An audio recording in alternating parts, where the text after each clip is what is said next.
In less than 24 hours, the Premier League is back, but more importantly, so is our gargantuan institution, as Arsenal take on Crystal Palace at Selhurst Park. So today we'll break down the season opener, discuss all of the confirmed Arsenal departures, talk a potential move made for Youri Tielemans, and even discuss what we learnt from Arsenal's All or Nothing documentary.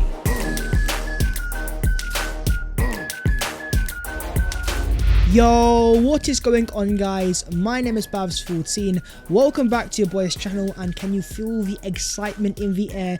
The Arsenal are back in 24 hours and less. Yeah, I'm excited, I'm nervous, but as you guys know, smash a like if you enjoy the content, subscribe if you are new, help me on my road to 200,000 subscribers. But let's start off with an Arsenal transfer update. First things first, Bernd Leno's departure to Fulham has been confirmed. Bernd himself says, "Hey Arsenal fans, it's time for me to move on. It's been a pleasure to be a part of this great football club for 4 amazing years. Thank you very much for your support. Also a big thank you to my teammates and the staff behind the team. I'm looking forward to see you soon." The fee that Arsenal are getting is £8 million, and all in all, when broken down, it isn't the best of deals. Arsenal could have got a better deal, but as I've always said, I believe the player requested a transfer, and this was confirmed by Ben Jacobs, saying that Arsenal originally tried for close to double the £8 million fee that Fulham are paying for goalkeeper Bernd Leno, leading to talks stalling, but Leno directly asked Arsenal to lower the price before an agreement was reached. It's a fee that I'm still not the most happy with, but for the player himself, best of luck at Fulham. A great servant for Arsenal, and the 4 years that he's been here, he's proven that he is a very good goalkeeper despite not being the profile that Arsenal need in the current team. And in terms of the current goalkeeper,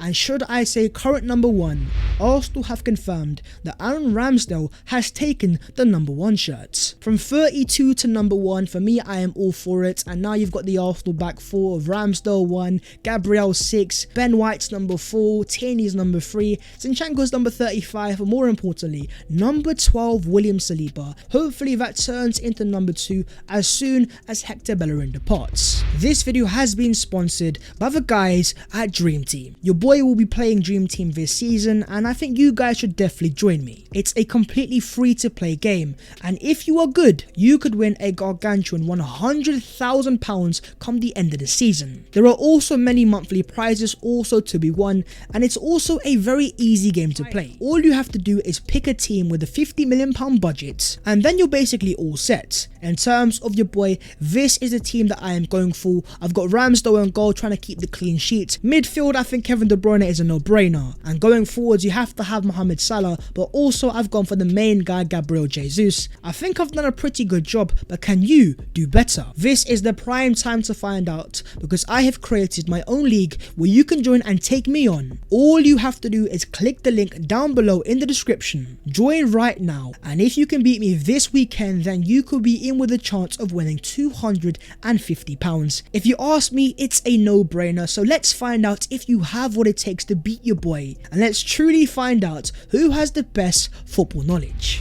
Keeping it on the confirmed departures, following Balogun has left Arsenal on loan to join Reims in Ligue 1 until June 2023, and Fabrizio confirms there is no buy option clause included. And as Arsenal have shown, loaning players to Ligue 1, the prime example being William Saliba, as long as they start games week in week out and gain experience, they can come back to Arsenal and make an impact in the first team straight away. Keeping it on the confirmed loan departures though, Blackpool have completed the signing of Charlie Patino on loan until the end of the season. I know some Arsenal fans thought maybe in the Europa League and the group stages you could see a lot more of Charlie Patino, but that alongside the early rounds of the Carabao Cup, maybe the FA Cup, that's only maybe 5-6 games this season. It's far better for the development of Patino for him to go to a different league, a different team, where he's able to play close to 20 to 30 games, gain that vital first team professional experience, grow physically as a player, then come back to Arsenal as a far more complete player next season, and hopefully break into a team that potentially might be in the Champions League, but that is a long way away. According to reports in Turkey, Pablo Mari has agreed terms with AC Monza. Arsenal and Monza are in talks to conclude the deal now. It's going to be a price tag of £4 to £5 million. It's not the best of deals. He's an Arsenal player that's on a fairly high contract, so if we're able to get him out of the door, not only does it free up wage room, but also gives us an opportunity to potentially sign another centre-back. According to Fabrizio Romano, Galatasaray have scheduled a new round of talks with Lucas Torreira in order to reach the agreements on personal terms. There is a full agreement in place with Arsenal for a €6 to €7 million fee, but work is still left on the player's side. So Arsenal have done their bit and they have agreed a deal with Galatasaray, but in terms of the player, personal terms are going to be an issue, and that is because, according to reports, he prefers a move to Valencia in La Liga instead. With him being a Spanish speaking player, I guess I can understand that, but Valencia haven't made any offers to Arsenal, opened any sort of negotiations, and ultimately all that Arsenal want to do is sell Torreira as soon as possible. But on the personal terms, we have now got a breakthrough, as Fabrizio Romano confirms Torreira has just accepted to join Galatasaray. It is now time for the final details of the contract to be sorted out, and then Torreira will fly to Istanbul in the next days. The price tag is not amazing, granted, but one thing I will say is now with Torreira going, Pablo Mari going, Bernd Leno going,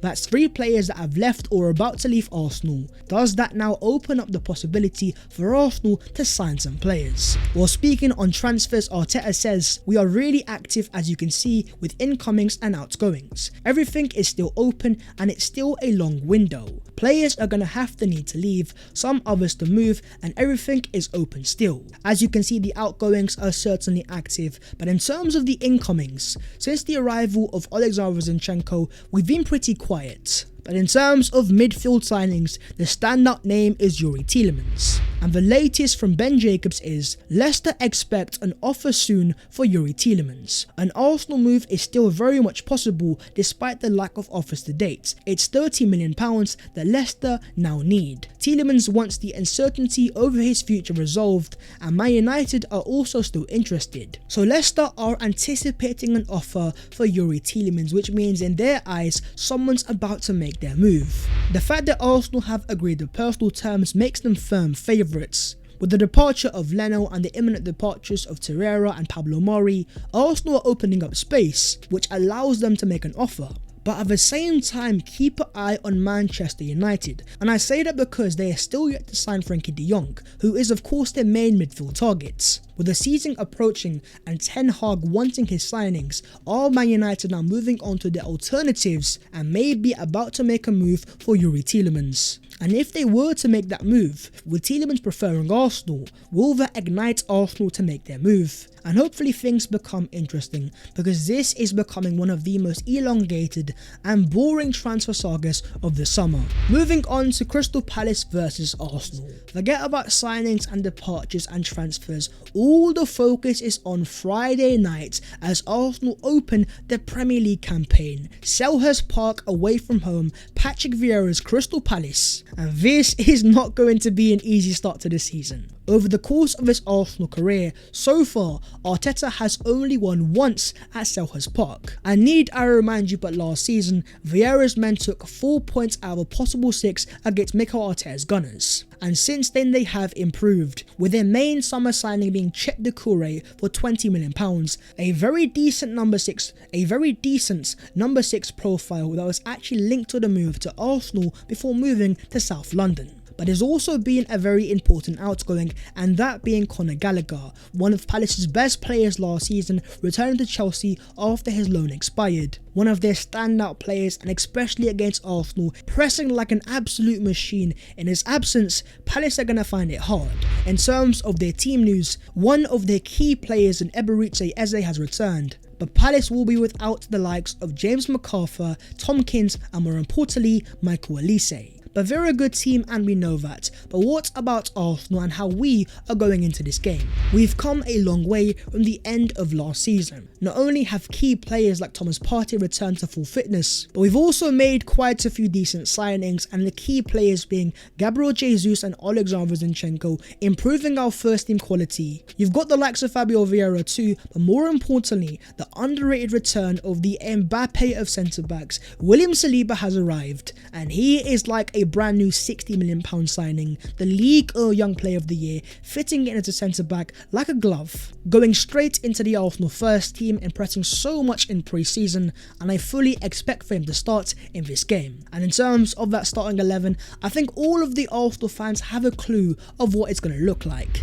And that is the team of Ramsdale in goal, the back four of Ben White, Saliba, Gabriel and Zinchenko, the midfield trio of Martin Odegaard, Thomas Partey and Granit Xhaka, and the front three of Bukayo Saka, Gabriel Jesus and Gabriel Martinelli. The reason why it's so obvious is because that is the exact same lineup that Arsenal have played in their last 2 games of pre-season against Sevilla and against Chelsea.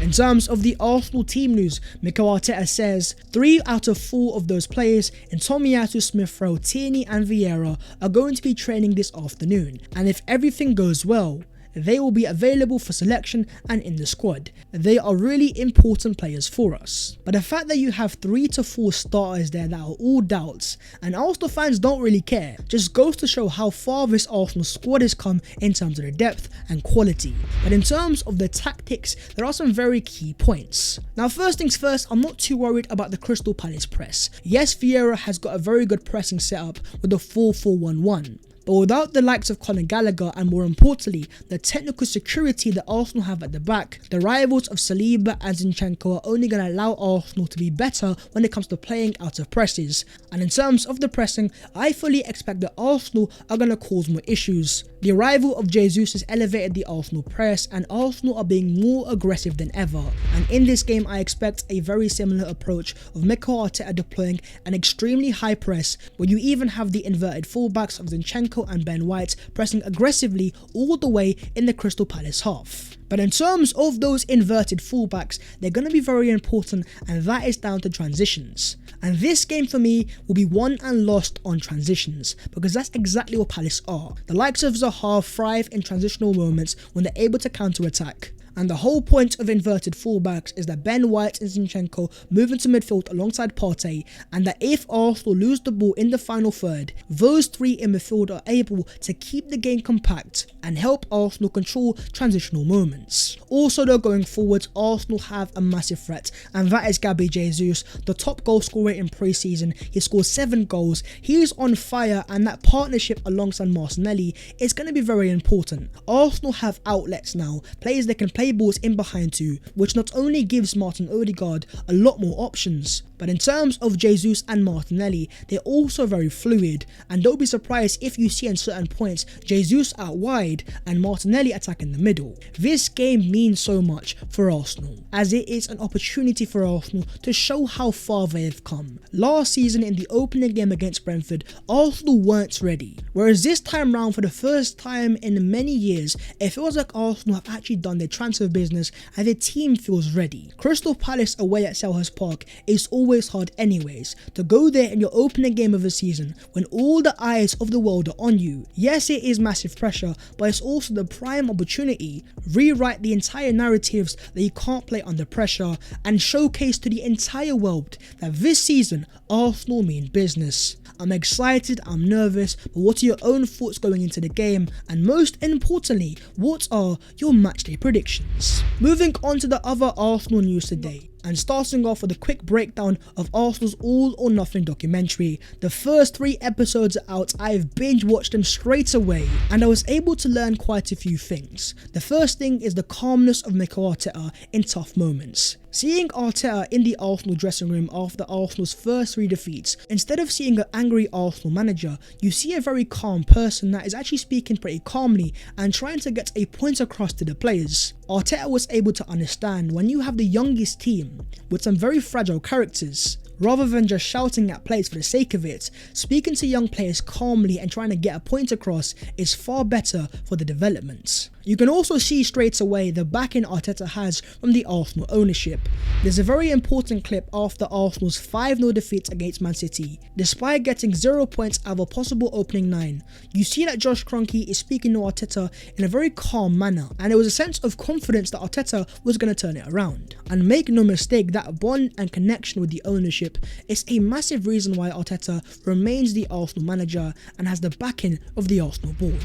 Another thing that we are able to see is the human side of players. As fans, all we ever see is players on the pitch playing football, but in this documentary you're able to see the behind the scenes and the conversations these players are having. The fact they see all the abuse they get, they see all the love they get, and most importantly, they are just normal people. But if you have been able to watch it, I would love to know your own thoughts on what you've made so far of the Arsenal All or Nothing documentary.